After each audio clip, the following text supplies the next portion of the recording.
ঈদের ছুটিতে Rangpur medical college হাসপাতালে নেফ্রোলজি বা কিডনি ওয়ার্ড 4 দিন ধরে বন্ধ থাকার অভিযোগ উঠেছে।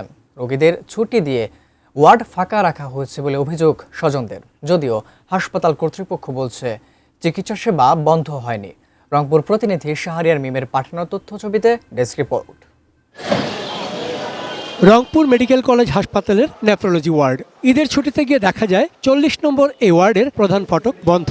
ভেতরে কোনো রোগী নেই, সারি সারি বেডও ফাঁকা পড়ে আছে। অভিযোগ রয়েছে ঈদের আগের দিন থেকে পুরো ওয়ার্ড বন্ধ রেখে রোগীদের ছুটি দেওয়া হয়েছে। এতে কিডনি রোগীরা বিশেষায়িত চিকিৎসা সেবা থেকে বঞ্চিত হচ্ছেন বলে দাবি স্বজনদের। নোভা এলইডি টিভি, ঝকঝকে ছবি, নিখুঁত শব্দ, 5 বছরের ওয়ারেন্টি। নোভা মানে সঠিক মান, নিশ্চিত সেবা। ওখানে ওয়ার্ডে নেফ্রোলজিতে ছিল, কিন্তু ওখান থেকে আমাদেরকে হঠাৎ করে বলতেছে তোমরা মেডিসিন চলে যাও। এখন এখানে আসি তো আমরা অনেক কষ্টের মধ্যে আছি। যেটা ট্রিটমেন্ট হওয়ার কথা এখানকার ডাক্তার দিয়ে সেটা হচ্ছে না ভাই।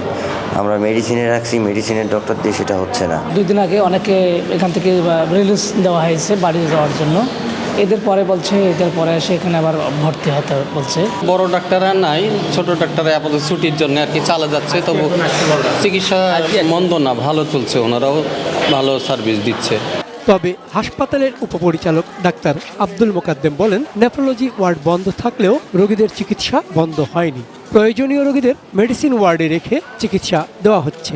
নেফ্রোলজি ইউনিট যেটা বন্ধ আছে এই ছুটির মধ্যে, আমাদের নেফ্রোলজি ইউনিটের চিকিৎসকরা তারা রোস্টার ডিউটি করতেছেন, তাদের রোস্টার ডিউটি করা দেওয়া আছে এবং এখানে যে কটা রোগী আছে মেডিসিনের বিভিন্ন ওয়ার্ডে তারা ভর্তি আছে। তবে বিশেষায়িত কিডনি ওয়ার্ড বন্ধ রাখার যৌক্তিকতা নিয়ে প্রশ্ন তুলেছেন রোগী ও স্বজনরা। চন্দন পাল, ডেস্ক রিপোর্ট, এটিএন নিউজ।